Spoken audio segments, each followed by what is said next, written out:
Estamos en el espacio de entrevista de esta mañana, amigos televidentes, y como habíamos comentado al inicio de esta emisión informativa, en las últimas horas se han dado varios temas de impacto en el país. Se suponía que esta semana se debería estar analizando y discutiendo el tema referente a la conformación, a la designación de los miembros del Consejo de Participación Ciudadana y Control Social transitorio. Ayer inclusive debía reunirse la comisión para definir el procedimiento con el cual este miércoles, según se ha anunciado, se debería realizar esta selección. Pero claro, las cosas cambiaron abruptamente con las declaraciones y el audio filtrado por el fiscal general de la Nación. David Rosero nos acompaña para analizar esta situación en torno a lo que está pasando en el país y ahora la incertidumbre que se genera con respecto a estos procesos. Bienvenido y gracias por acompañarnos. Vamos por partes. Deberíamos estar analizando, viendo, hoy debería conocerse cómo iba a ser el proceso de selección de los representantes del Consejo de Participación Ciudadana y Control Social transitorio, acorde a las ternas que va a presentar el presidente Lenín Moreno, y sale este tema del fiscal. El temor es posible que este tema de esta denuncia del fiscal entorpezca un poco la situación del Consejo de Participación Ciudadana.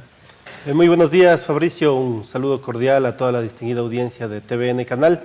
Me parece que luego del contundente triunfo del sí en las urnas, en las 7 preguntas de la consulta popular, es fundamental y lo que aspira el pueblo es que se cumpla ese mandato popular, que se combata la corrupción, que los corruptos devuelvan lo robado y una serie de cambios más en torno al tema del Consejo de Participación por elección popular, etcétera.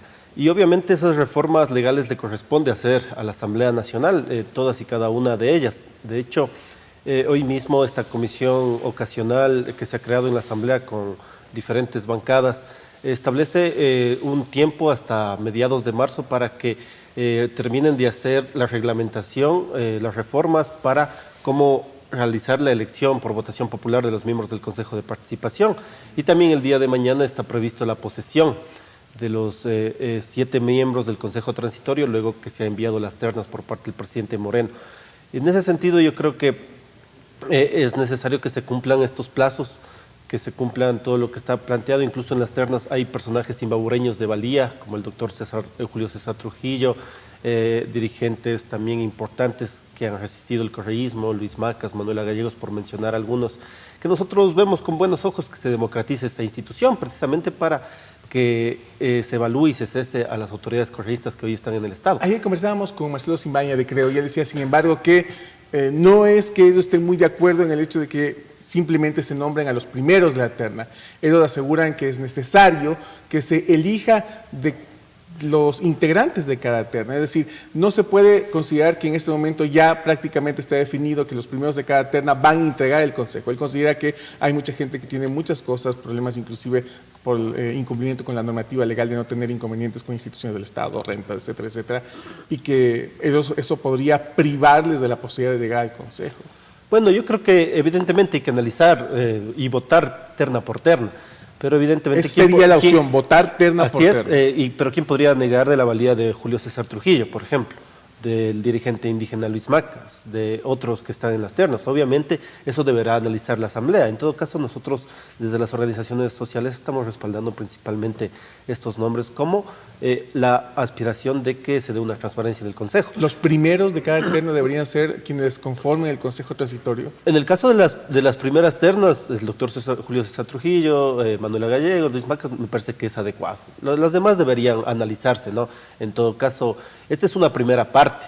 La otra parte es la que está viendo efectivamente la Asamblea, la reglamentación de cómo sería la reforma para la elección por voto popular. Ahí se ha planteado una alternativa de filtrar a los candidatos mediante un concurso de méritos. Pero precisamente estos concursos de méritos han caído en la crítica de la opinión pública. Precisamente cuando nosotros tuvimos la oportunidad de estar en el Consejo, denunciamos cómo esos concursos eran manipulados o maniatados para colocar a personas del correísmo. Pero si hay un concurso de mérito, ya sería una selección. Así es, nosotros no estamos de acuerdo con el concurso de méritos, porque eso no votó el pueblo ecuatoriano. Planteamos una alternativa. Hay 2 formas de postulación, incluso hemos presentado una propuesta el día de ayer a la Asamblea Nacional. Las organizaciones de carácter nacional, de tercer grado, pueden presentar un candidato o candidata a la elección de los consejeros de participación. Si hay un ciudadano que desee participar, estamos planteando que pueda recoger el 0,25% de firmas del padrón electoral nacional, que significa más o menos 30.000 firmas para poder participar como candidato. Eso abría las puertas para unos 100, 200 candidatos. No necesariamente, estimado Fabricio, ¿por qué razón? Pongamos el ejemplo de la consulta popular. ¿Cuántas organizaciones políticas y sociales se inscribieron? 40. Si quitamos a los partidos, porque ellos no pueden postular, son 13 partidos, quedarían 27 organizaciones nacionales que en el último proceso se inscribieron para la consulta popular. El requisito sería que tenga el auspicio de una organización nacional. Así es. Podría ser una alternativa. La otra alternativa son dos tipos de postulación. Esa es por organización.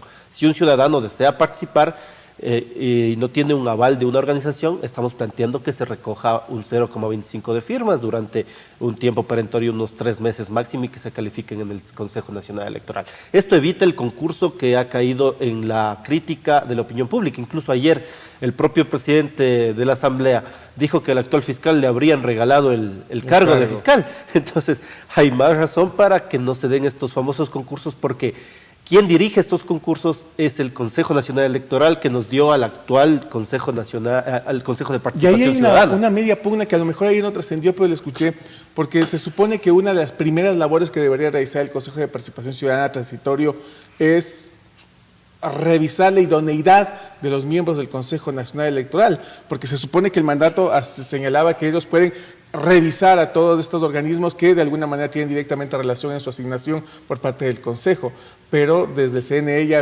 existieron uno que otro reparo señalando que eso no es posible. Los miembros del Consejo Nacional Electoral deben irse a su casa. Todos. Todos menos el vocal Tayopanta, que fue electo recientemente. Los demás, ¿por qué razón? Pero fue electo dentro del proceso normativo que se está cuestionando. Él por eso tiene que ser evaluado y luego de ese sentido ser o no cesado. Pero los demás tienen que salir inmediatamente. Ni siquiera necesitan evaluación. ¿Por qué razón, Fabricio? Ellos están prorrogados en funciones. Recuerde que incluso para la consulta popular tuvieron que valerse de un pronunciamiento del procurador que acaba también de renunciar para seguir en sus cargos, pero eso ya no les exime de que sigan ilegalmente en el puesto. Ellos tienen que ser cesados inmediatamente por el Consejo de Transición y todas las autoridades correístas, superintendentes, judicaturas, luego de la evaluación tienen que ser cesados, incluso los miembros de la Corte Constitucional.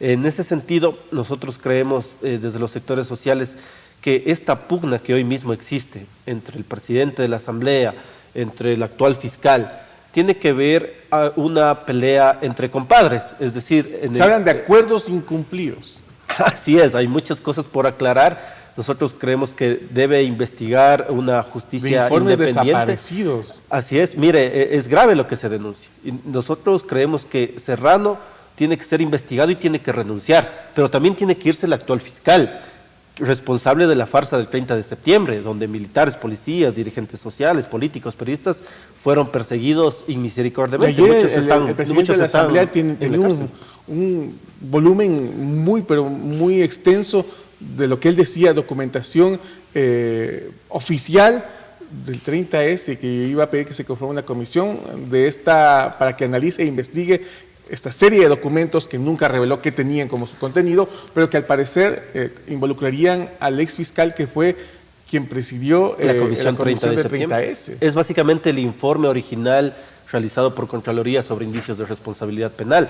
Se habla de cobros ilegales, de manipulación de videos, de una serie de elementos dirigidos desde la Secretaría Nacional de Inteligencia. Incluso recordará Fabricio, aquí un día antes de la segunda vuelta electoral, los ciudadanos de Imbabura descubrimos un vehículo con encuestas de la SENAIN, cuando no se podían hacer encuestas y cuando esa institución no tiene nada que ver en ese tipo de cosas. Se habla de mala utilización de gastos reservados y una serie de cosas. SENAIN que también está siendo cuestionado porque se asegura que su anterior director sacó documentación en camionetas, lo decía el actual representante de SENAIN. Y no hacen absolutamente nada en el atentado de San Lorenzo, pero se dedican a perseguir a opositores, se dedican a espiar a dirigentes políticos. Pero mire, yo creo que esta pelea entre compadres, Vaca, aparte de ser parte de la Comisión 30 de septiembre, fue asesor de Serrano en el Ministerio del Interior.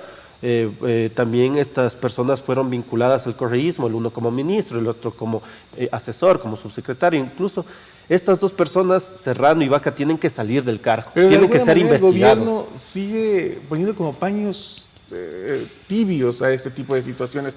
No se muestra una contundencia. Para muchos, haber generado que el ex vicepresidente de la República, Jorge Gil, esté en la cárcel, es como que el gobierno está satisfecho por el tema de su lucha contra la corrupción, cuando es evidente que la corrupción hay en todos lados.